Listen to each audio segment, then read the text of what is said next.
British सरकार है वो ये आर्मी सिस्टम पुलिस में नहीं डालती, उनका पुलिस सिस्टम बिल्कुल अलग है। तो पुलिस सिस्टम वहां का क्या है? सिंपल, एवरीबॉडी एक ही लेवल ऑफ एंट्री होता है। जैसे इंडिया में आईपीएस होता है, स्टेट सर्विस डीएसपीज होते हैं, डायरेक्ट सब इंस्पेक्टर होता है और कांस्टेबल होता है। मतलब 4 लेवल के एंट्री होते हैं। 4 तरीके से आप पुलिस में भर्ती हो सकते हैं। लेकिन वहां पे भर्ती होना है पुलिस डिपार्टमेंट में, एक ही लेवल है, कांस्टेबल। तो हर आदमी कांस्टेबल से शुरू होता है? हर आदमी। अच्छा, मतलब लंदन का कमिश्नर भी पहले कांस्टेबल था? बिल्कुल बिल्कुल। तो हमारे यहाँ कांस्टेबल कहां तक पहुंच पाता है? बहुत कोशिश के बाद अभी एएसआई बनेगा। एएसआई मतलब असिस्टेंट सब इंस्पेक्टर, मतलब 40 साल में वो इंस्पेक्टर भी नहीं बनेगा? तो वो क्या सोचेगा अपने बारे में? उसको वो दिलचस्पी नहीं है, वो मोटिवेशन नहीं है उसको। अच्छा काम बुरा काम करें कोई फर्क नहीं पड़ता। काम से क्या फायदा होगा? ये जो अलग अलग एंट्री पॉइंट्स हैं पुलिस सर्विस में, इसमें क्या कोई विभाजन पैदा होता है अफसरों में, कोई डिवीजन पैदा होता है? आईपीएस वाले स्टेट सर्विस वाले को देखेंगे, कहते हैं स्टेट सर्विस वाला है, मतलब बहुत इंफीरियर आदमी है। और स्टेट सर्विस वाला आप सब इंस्पेक्टर को देख के कहता है ओ सब इंस्पेक्टर एंट्री है, और बेचारे कांस्टेबल का क्या बोले आप? तो जो यूनिटी होना चाहिए फोर्स में कब आएगा? When there is only one level of recruitment. Entry है सब कांस्टेबल के सब एक ही लेवल पे हो, और ये जो माई बापी का सिस्टम है वो चला जाएगा। अगर माई बाप हमारे जैसे बन जाओगे तो हम ये सब मांगते हैं, फिर ये हमारा हक बन जाता है। हक है। आप कहीं भी देखिए, अब वो लाल बत्ती, सबको नफरत है कि ये पुलिस ऑफिसर लाल बत्ती डाल रहा है। हम कहते हैं हम आ रहे हैं बॉस, टिकट नहीं मिल रही है, बंद कर दो पिक्चर को जब तक हमें टिकट ना मिले।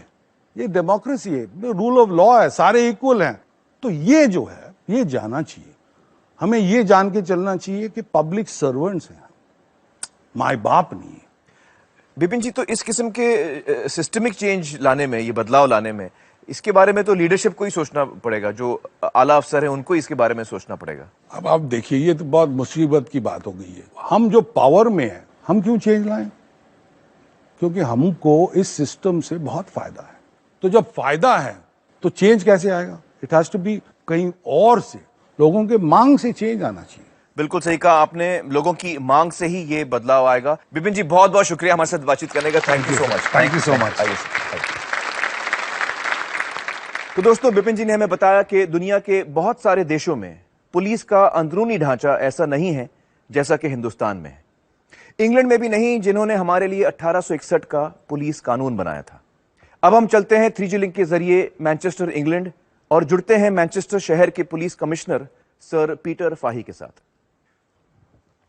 Thank you sir Peter Fahy for joining with us. आप इस वक्त ग्रेटर मैनचेस्टर पुलिस के सबसे बड़े ओहदे पर हैं। आपकी पुलिस फोर्स में शुरुआत कहां से हुई? What was your rank? मैंने शुरुआत बतौर कांस्टेबल की थी। ये सबसे निचला स्तर है। ब्रिटिश पुलिस सर्विस में आने का यही रास्ता है। हमारे सिस्टम में हर पुलिस चीफ यहीं से शुरुआत करके आगे बढ़ता है। So is it true that... तो क्या यह सच है कि आज की तारीख में ब्रिटिश पुलिस सिस्टम में सभी कांस्टेबल्स को एक जैसा मौका मिलता है आगे बढ़ने का, टू द वेरी टॉप? जी हाँ, सब आपकी काबिलियत के ऊपर है। सार्जेंट और इंस्पेक्टर के पद के लिए कुछ प्रमोशन एग्जाम्स होते हैं, लेकिन मौका हर एक को मिलता है। तरक्की इस पर निर्भर करती है कि जनता को वो कैसी सेवा देते हैं, उनकी उपलब्धियां क्या हैं, किसी आपातकालीन स्थिति या पेचीदा केस को वो कितनी अच्छी तरह से सुलझाते हैं। So tell me sir, ये सिस्टम आपने क्यों अपनाया? इसके क्या फायदे? मेरे ख्याल से इस सिस्टम की खासियत ये है कि यहाँ हर पुलिस चीफ को जमीनी तजुर्बा होता है लोगों के साथ डील करने का, जिससे एक समझ-बूझ विकसित होती है, जो एक पुलिस ऑफिसर के लिए बहुत जरूरी है। आपराधिक तत्वों से उनका रोजाना पाला पड़ता है, और जब आगे चलकर किसी बड़ी पॉलिसी या किसी तनावपूर्ण स्थिति में निर्णय लेने होते हैं, तब वो अनुभव आपके बहुत काम आता है। Well, thank you so much for talking to us, Sir Peter Fahy. Thank you. दोस्तों, 1861 में ब्रिटेन ने हिंदुस्तान में पुलिस एक्ट लाया था। वो कानून हिंदुस्तान पर काबू पाने के लिए लाया।